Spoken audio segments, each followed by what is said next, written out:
Assalamualaikum warahmatullahi wabarakatuh.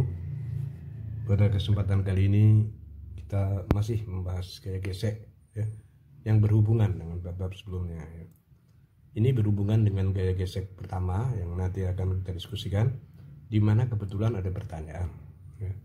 Pertanyaannya, Pak, kalau misalnya mobil itu miring ya, jadi dia menanjak itu, di sini saya kasih 37 derajat, kemudian ada beban, apakah koefisien gesekannya itu tidak berubah? Apakah tidak jatuh kalau koefisien gesekannya sama? Itu pertanyaan yang bagus ya, nggak apa-apa, itu pertanyaan yang bagus ya. Nah, yang pertama, yang kedua, lalu berapa F maksimumnya dan A maksimumnya? Nah, supaya nggak salah paham ya, ini akan saya diskusikan step by step ya. Oke, baik. Pertama kali itu akan saya tunjukkan yang video yang pertama ya. Video yang pertama itu adalah mobil mendatar dengan F maksimum 20.500 diketahuin, masanya mobil diketahuin, balok diketahuin, kemudian yang dicari adalah koefisien gesekan ya, agar mobil bersama-sama. Jadi artinya di sini mobil itu pertama-tama itu dia kecepatannya kecil, dia percepatannya kecil bersama-sama, V-nya itu kecil, dia bersama-sama. F maksud saya ya, saya bilang V itu F ya, tidak ada hubungan dengan kecepatan. Kemudian ya, sampai suatu saat di mana F maksimum dan percepatan maksimum ini balok akan ke kiri. Nah itu ya, di sini jangan salah paham. Untuk daya tanjakan, misalnya dia ini langsung ya, mobil ini dengan gaya sebesar ini, kemudian dia menanjak, maka hati-hati ya, ini bukan maksimum lagi, tapi justru minimum. Justru minimum di sini ya. Jadi berapa F yang harus dipenuhin agar mobil dan baloknya bisa bergerak bersama-sama? Apakah gaya geseknya akan berubah? Bagaimana dengan koefisien gesekan ya? Berapa F, berapa A? Nah ini yang mau kita diskusikan.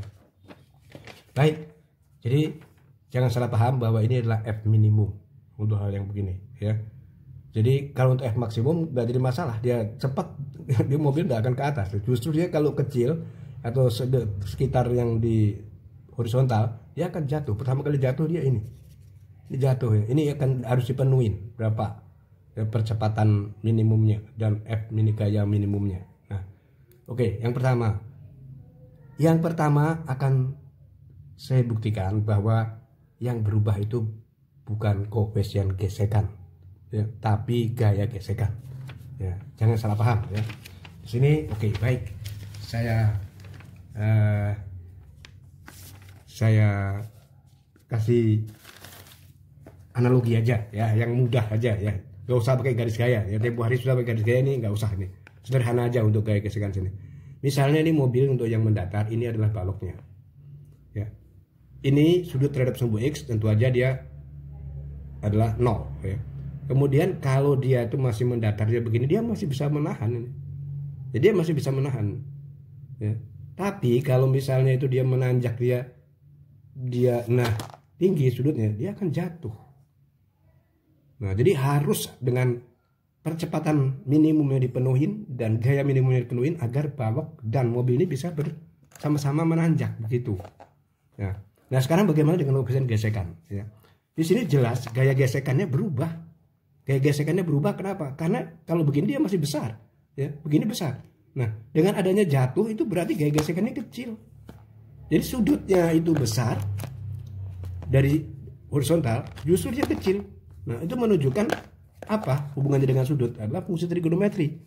Fungsi trigonometri apa yang bila sudutnya besar, harganya makin kecil. Ya kan? Pakai sudutnya besar 90, misalnya dia 0, malah nggak ada gaya gesekan. Itu adalah kosinus.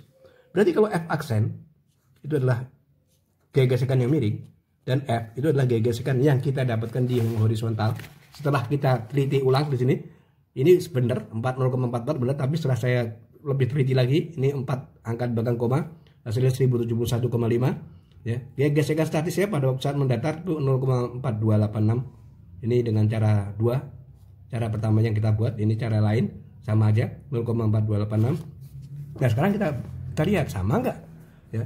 Berarti F itu adalah tergantung fungsi trigonometri kan. Ya, fungsi trigonometri apa? Cos. Cos apa? Karena dia kemiringan 37 ya, cos 37.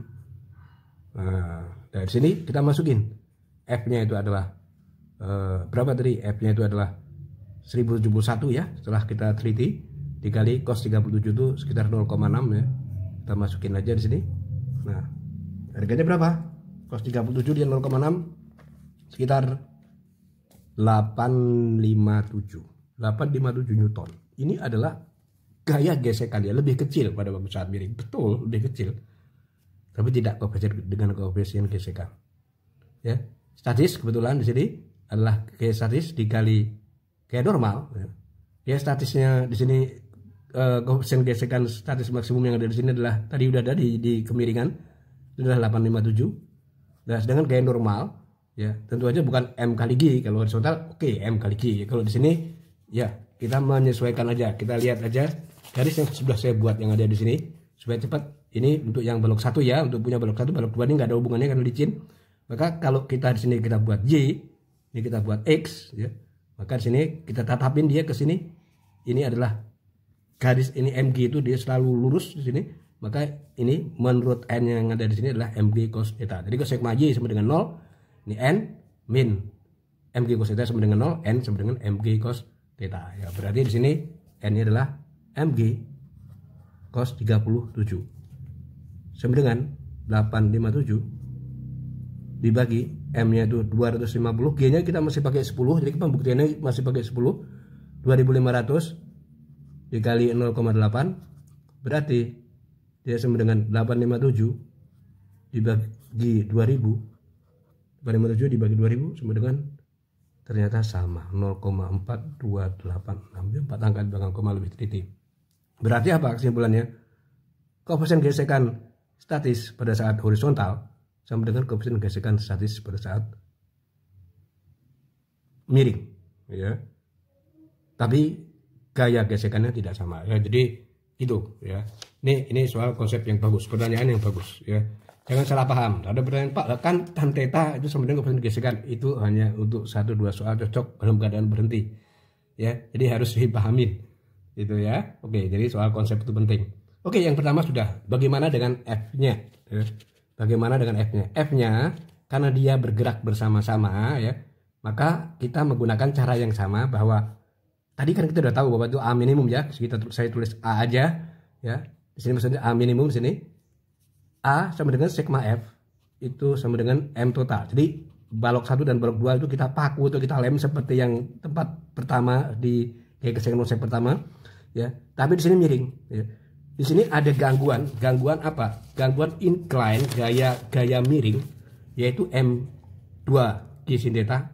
Tadi ingat karena ini kita paku ditambah jangan lupa M1 G sin theta. Di M2 tambah M1 G sin theta. Jadi dikurangin gaya yang ada. Kenapa? Karena kita kan jalannya kan ke atas ya. Jadi arah gaya ke atas ya. Nah, berarti saya masukin sigma F itu sama dengan F minimum. Saya tulis F aja di sini. Dikurangin ya. M1 ditambah M2 gravitasi ya. M1 tambah M2 gravitasi karena dia miring udah sin 37 langsung aja dibagi 5000 ditambah 250, 5250, jadi masanya itu sama dengan balok yang pertama ya. Berarti ini adalah harga A ya, atau A minimum. Kalau kita sederhanakan di sini saya cross ini 5250A sama dengan ditambah langsung ya. Di sini tambah biar sama nih 5250 dikali 9,8 dikali 0,8 ya, itu sama dengan 3080. Silakan dicek ulang situ ya. 30.870 itu sama dengan F minimum di sini ya. Jadi A itu sama dengan A minimum ya. AM itu jangan bukan maksimum ya. Baik, nah sekarang di sini ada A ya, kita nggak akan bisa kalau A nya itu nggak ada, tapi mudah kita menggunakan konsep yang pertama aja. Balok pertama karena balok kedua di sini banyak gaya ya, di sini. Maka kita lihat bahwa dia dalam keadaan pas mau naik itu dia jatuh duluan tuh ke sini dulu. Arahnya ke sini loh. Di M G sin theta. Baru diimbangin oleh gaya gesek. Baru sama dengan dia sama dengan M1 dikali A1 seperti hukum Newton. Berarti langsung kita masukin ya. M1 balok 1 G sin 37 dikurangin gaya gesek yang miring yang sudah kita dapat tadi sama dengan M1 dikali A. Ya, A1 sama dengan A2 sama dengan A sama dengan A minimum ya. Ini M1 langsung aja di sini. M1 sama dengan dia 2250 ditambah 9,8 di sin 37 0,8. Itu saya tulis saja biar jelas ya. 250 dikali 9,8, jadi saya akan menggunakan 9,8. Di sini kalau untuk yang lebih teliti kita jangan menggunakan 10 ya. Sin 37 itu sama dengan 0,6 ya, 0,8 0,6. Kemudian dikurangi, sudah kita dapat tadi F yang ada, F yang miring itu 857, ini 250 kali A ya. Langsung aja sini saya tulis lagi biar lebih jelas ya. Kalau masalah hasil itu silahkan dicek. Saya ingin kalian cek ulang situ ya. Min 857 dibagi 250 berarti A, sini saya kesinikan ya. Berarti A ini A minimum, kecepatan minimum itu kira-kira dia sama dengan 2,45 sekian, 2,45 ya, meter per sekon kuadrat. Nah di sini adalah A minimum ya. Nah kemudian kita masukin ke persamaan yang ditanyakan tadi apa? Tadi tanya F minimum kan? Nah kita masukin di sini. Berarti F minimum gaya yang dibutuhkan agar dia bisa bersama-sama itu sama dengan 5250 dikali 2,45. Ini plus ya. Plus 30.870 itu sekitar sama dengan 43.732 Newton. Nah, jadi ini adalah hasilnya F minimum dan A minimum ya, agar balok 2 dan balok 1 bisa bersama-sama dalam keadaan miring. Ya, gayanya sangat besar, maka untuk selanjutnya kita akalin nanti di episode selanjutnya bagaimana supaya mengatasi gaya yang terlalu besar ini kita pakai tali. Baik, semoga bermanfaat dan menjawab pertanyaannya. Wassalamualaikum warahmatullahi wabarakatuh. Kalau lebih ini adalah jawabannya.